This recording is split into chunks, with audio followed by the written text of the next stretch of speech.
Hello, and welcome to Stretching the Word. I'm your host, Sister Valerie, and not today, devil, just not this year. Well, let's see. Today we're going to talk about wickedness. You said wickedness.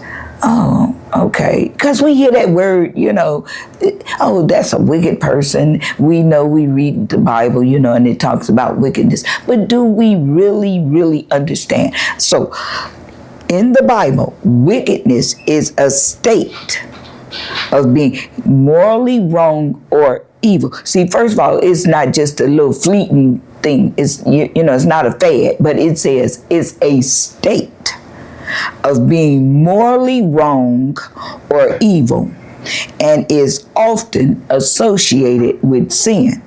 Okay? Keep that thought in mind. Associated with sin. Then it says, a mental, here we go.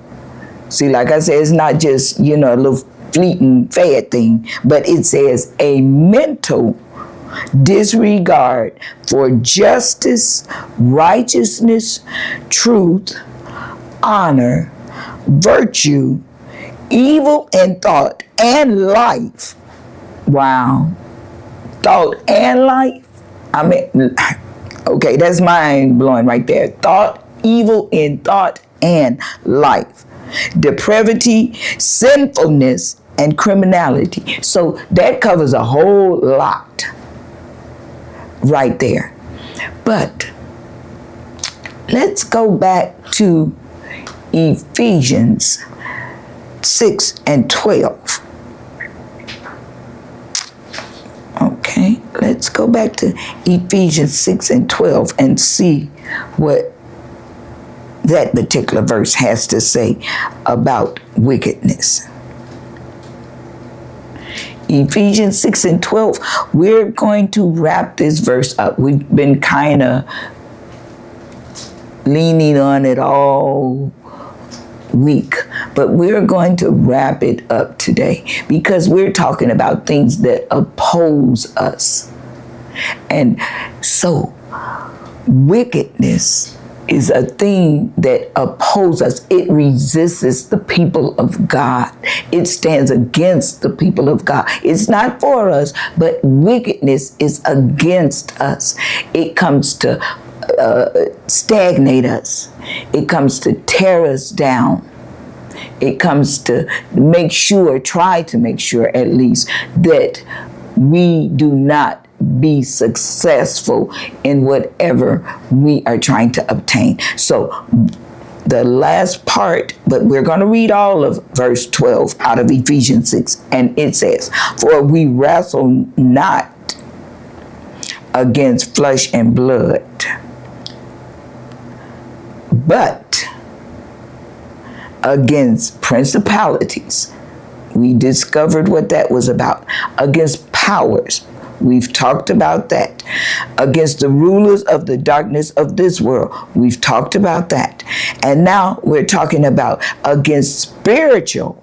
Remember, this is not a flesh thing. This is not against a person. Even though that person is being used, but it's not about them. It's about the spirit. So it says against spiritual wickedness in high places. So it doesn't just start with a person saying, oh, I'm going to do this and I'm going to do that. No, remember, the prince of the power of the air brings these things to our minds, to our imagination. We're just a vessel. Like you're a vessel for God, then you become the vessel of demonic spirituality. So here we have spiritual wickedness in high places. So in the heavenlies, okay, in the heavenly atmosphere, you have these satanic forces that are seeing whom they can devour. So they're using people because They have to have somebody. So they've already devoured some people to come against you. So now they're trying to devour you. And they're out there. No, I don't see nothing. I don't see nothing. No, you don't see. But spiritual wickedness is in the atmosphere. And so wickedness, it can attach anybody who yield themselves to it.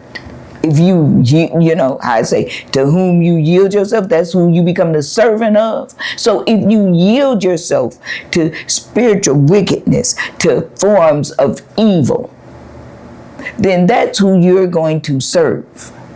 That's what you're going to become. And wickedness, it has no fear of God or man. It's just morally wrong, which turns into sin. I read earlier the different forms, and so it's not a thing that says, oh, well, yeah, I'm gonna just stay in this box here. But it wants to destroy. It wants to destroy you. It's no good. You can't, how sometimes you might say, oh, well, it's not all bad.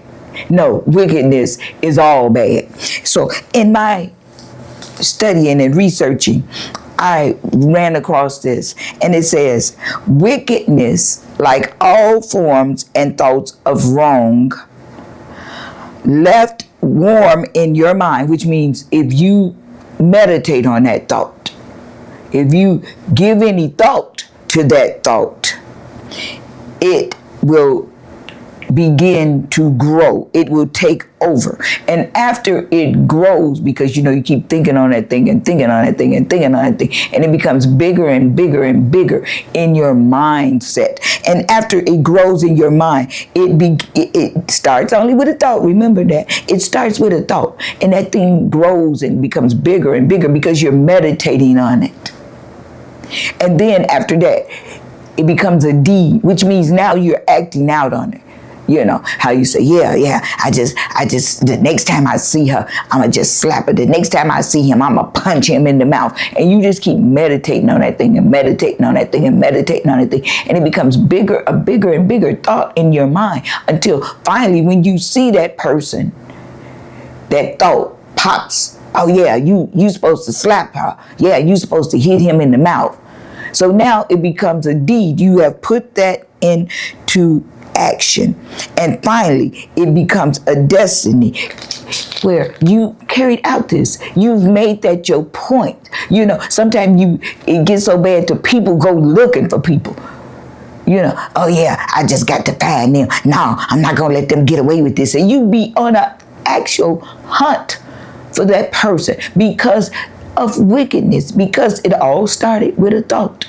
But now you have no regard. You don't fear being jailed because of a battery charge. You don't fear, nothing. No form of retaliation. You don't have any fear because you have overstepped that boundary into wickedness. So you're not fearing God or man.